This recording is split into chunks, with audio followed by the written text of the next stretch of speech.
Ethicists will still sometimes insist that the town of Nazareth didn't exist at the beginning of the 1st century CE, and they are wrong. The mythicist position holds that at the time of Jesus there was nowhere called Nazareth. We need to establish that there was no settlement in the area in Jesus' time, just that it was not called Nazareth then.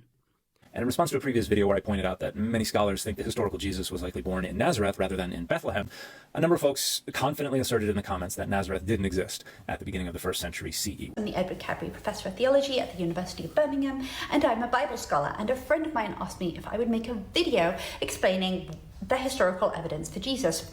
And it's not great. So if you think about the pilgrimage sites in the Holy Land that you might visit if you went to Israel today to see, you would go to all of these sites that tradition says are places that Jesus lived or was born or died or did something important in.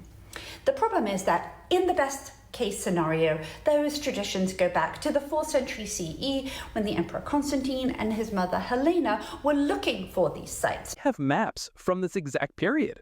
The Bordeaux itinerary from 333 AD is the earliest surviving travel guide of a Christian pilgrim. Showing over 3,000 places, they list dozens of places in Galilee. They even point out other Christian sites like the Mount of Olives. And guess what? Nazareth isn't on either of them.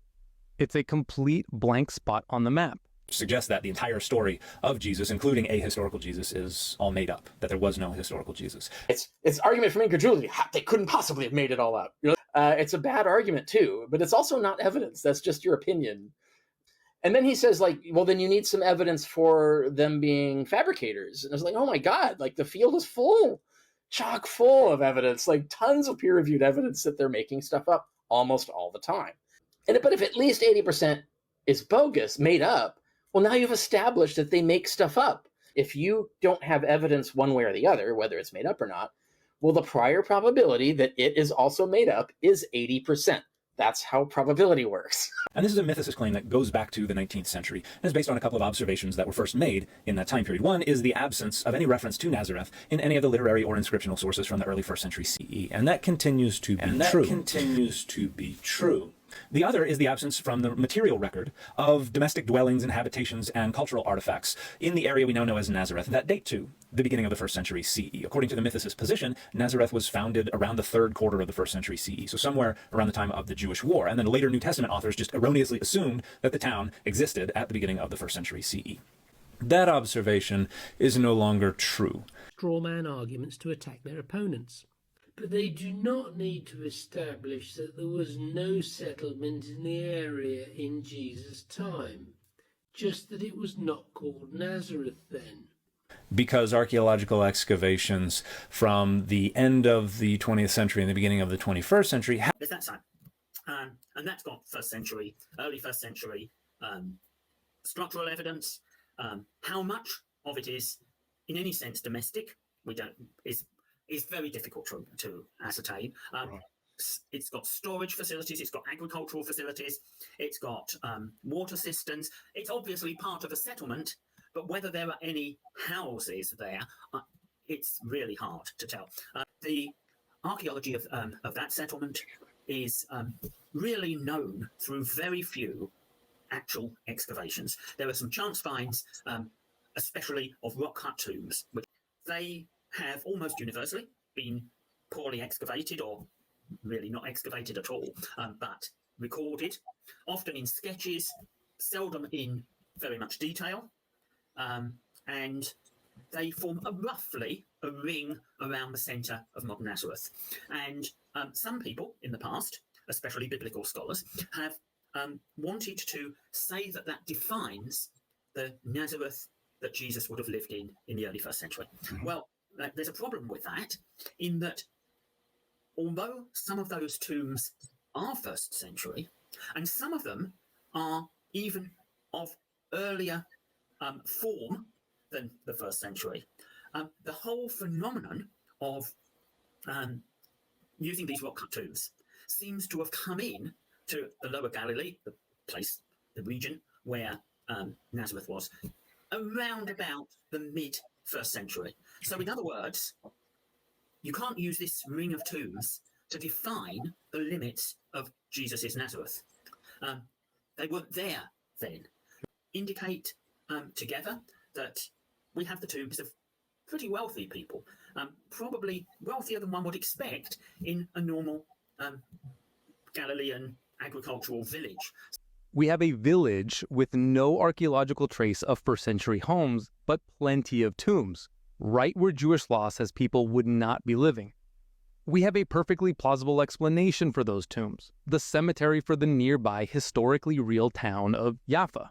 Century in the beginning of the 21st century have turned up a number of domestic dwelling places. The character of the walls is typical of Jewish villages in the early Roman period, and so this would be the sort of house that Jesus or people of his period would have lived in.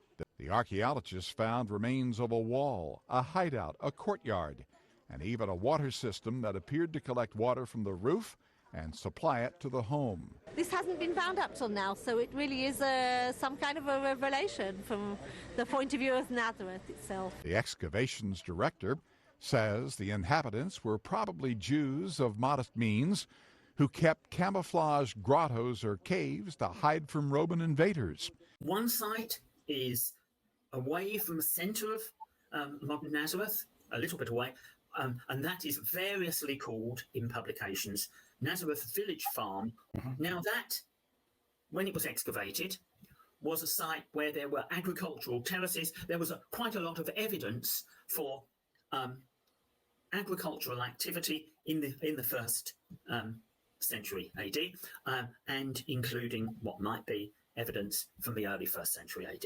Turned up a number of domestic dwelling places, inhabitations, cultural artifacts that attest to the continued inhabitation of a Jewish village in the area that would later become Nazareth, going all the way back to the Hellenistic period. So there was a village at the location that would become Nazareth by the end of the 1st century CE, and that village had been inhabited continually for centuries prior to the birth of Jesus. So there are no longer good reasons to believe that Nazareth didn't exist at the beginning of the 1st century CE. In fact, if you go visit Nazareth today, you can see some of these remains under the Church of the Annunciation. Now, this was a very small village of maybe only 4 acres in area. So it wasn't a large city. It wasn't a prominent place. It was a small hamlet, but it did exist. It was inhabited by Jewish folks. And so the mythicist claim no longer holds any water. And if you do prioritize data over dogma, you should stop claiming that the town of Nazareth didn't exist at the beginning of the 1st century CE, because it did.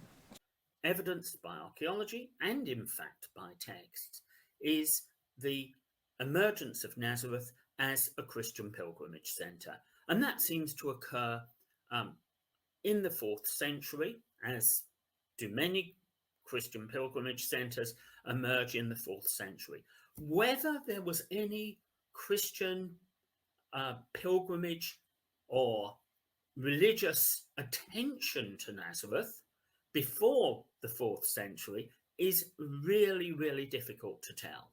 It's a very strange characteristic of Nazareth through the 1st millennium, which I really can't explain, but is extremely visible when you look at the texts, that Nazareth tends not to be mentioned. I was right, everything I say is right. You'd be better off if you did what I said. I have no sympathy, you should have listened to me. I was right, I was right, I was right.